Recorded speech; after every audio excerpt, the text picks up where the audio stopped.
Hi, welcome to theCUBE. I'm Lisa Martin, and we are on the ground at Google with CloudNOW, which is a nonprofit organization that supports and is for leading women in cloud technologies and converging technologies. And we're here tonight at their 5th annual Top Women in Cloud Innovations Awards ceremony. We're very excited to be talking to a CUBE alumna, Erica Brescia, who is the COO of Bitnami, also an award winner tonight. Erica, welcome back to theCUBE. Thank you so much for having me. Absolutely. Tell us a little bit about Bitnami. You are one of the founding members. What do you guys do? What are you focused on? Where's your expertise in cloud? So Bitnami has been focused for over 10 years now, actually, on making software incredibly easy to install and deploy anywhere. And we've had a major focus on cloud computing recently, obviously, with how popular it is. We're the top provider of packaged applications on every major cloud platform. So we package over 150 different applications like Drupal and WordPress, as well as development stacks like Rails, and Node and Mean, and make it incredibly easy for users of all technical abilities to get an application or a development environment up and running on the cloud in a secure and optimized way right out of the box. Fantastic. So as a senior C-level female leader in technology, give us a little bit of insight into your career path. How did you get to be a COO? I probably have an unusual path. I actually studied investment finance when I went to school. Did not study engineering. If I could do it again, I might do it differently. But I went into sales briefly while I was still in college and a little bit after college. And then I joined my co-founder to start the company. So I was 23, so I can't say I had a huge career path, but I've been at it for almost 12 years now. So it's been a lot of work, but we're doing great. We're 75 people and bootstrapped, which I suppose is a little unusual in Silicon Valley. So, obviously, I don't have kind of the traditional, well, I went and I did this, and then I went and did that, and then I started this company. Although I did, like I said, I ran some sales teams previously to this, but I've certainly learned a lot along the way. Bootstrapping a company, we started with a really small, great business, but wanted to find a way to scale. So it's almost like going through 2 startups in one, and learning as we go. I've had a lot of great people support me along the way, and have built a lot of great connections over time. A lot of women, but also, I'll be honest with you, a lot of men have supported me along the way because, with infrastructure software and cloud, they're just, especially when I started in this in 2005, there just weren't a lot of women. So I've been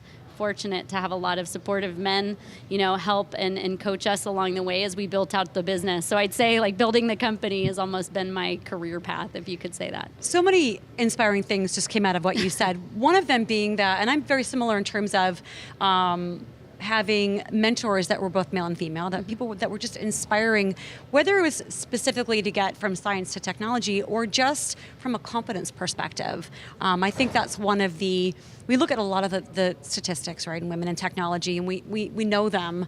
I think one of the biggest barriers that might not be talked about as much or studies as much is that social influence and maybe that psychological kind of confidence barrier. But you've clearly had confidence in yourself. You had a diverse background, which I actually think is a huge benefit.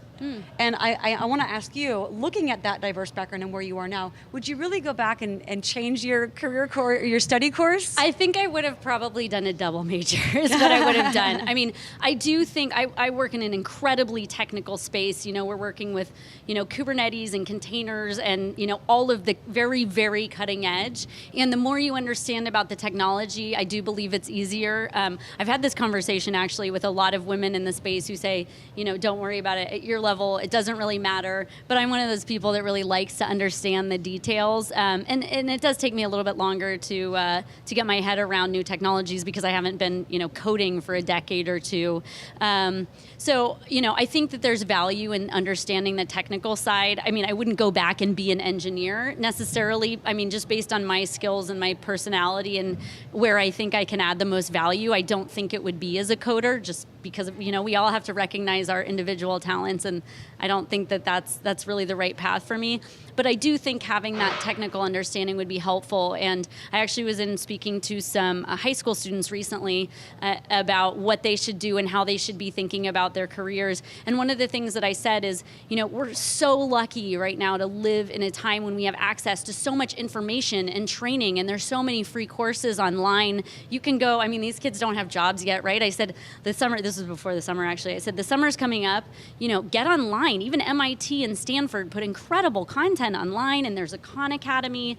Go learn. Even if you don't want to pursue tech as a career, I think having an understanding of technology is going to become increasingly important in everyone's career moving forward. I agree with you, because every company these days is a tech company. Exactly. Even if you're in marketing, you need to understand marketing automation platforms, and a lot of the growth hacking, whether or not you agree with the term, is about understanding, numbers and statistics and technology, and so it touches everything, really. Absolutely, it does. So looking at statistics, a quarter of or less of people in technology are females. Talk to us about Bitnami from a women in tech perspective. What's that kind of culture like? It's a fairly young company. Sure. Was that culture, obviously with you as one of the leaders, sort of built around none of that should matter? It should really be, a meritocracy? Yeah, I honestly, until pretty recently, when there's been this big push around women in tech, I didn't think about the fact that I was a woman much. And I didn't think about whether or not the people that we were hiring were women or not. I'm proud to say we have some incredible women that work for us, not as many as we'd like, to be honest. And I've spent some time talking to people recently about how we can try to just bring women into the recruiting pipeline, because the problem is they just don't apply. And as a small company, we're 75 people. I don't have the recruiting team that Google or Intel or some of these companies that are really proactively going out and trying to find women and bring them into the fold. It's harder to do that as a small company. So I'm trying to think of ways that we can go out and find more women and bring them in. But we don't think about that a lot at Bitnami. And I'm sure part of it is because, I'm one of the leaders of the company. I've been around the whole time. People are used to listening to me, and I'm involved in all the strategic conversations and everything else, and it's never been about women versus men. Right. It's sad to me to see some of those statistics, and I'm trying to think about things that I can do personally to try and help at least talk about my story. And I like the fact that you honored my diverse background there and share with women that you don't have to be an engineer also to have a great career in technology. Exactly. I think that's an important point there. Wouldn't it be nice if we didn't have to think about it? Exactly. I agree with you there. But hopefully platforms like being on theCUBE are just one way that you can share your story and help to get that message out there that they don't have to necessarily go to the big guns, to your point, that have more resources to recruit. But this is a company that wants to recognize you and help you succeed as a person, as a human. Yep. And one thing I'd say is I think, the statistics are, sometimes disappointing, but I actually think it's a fantastically good time to be a woman in technology.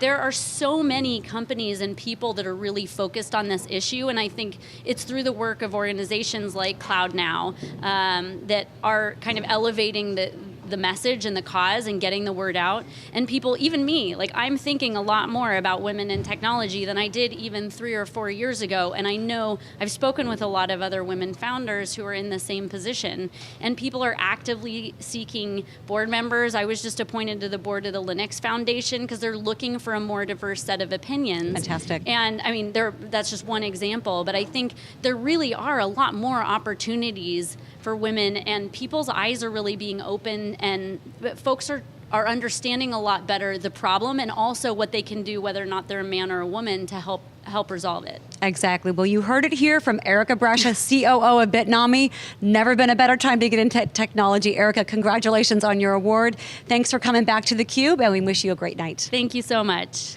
You've been watching theCUBE, and if you, like Erica, think it's a great time to honor women in technology, tweet us at theCUBE with the hashtag Women in Tech.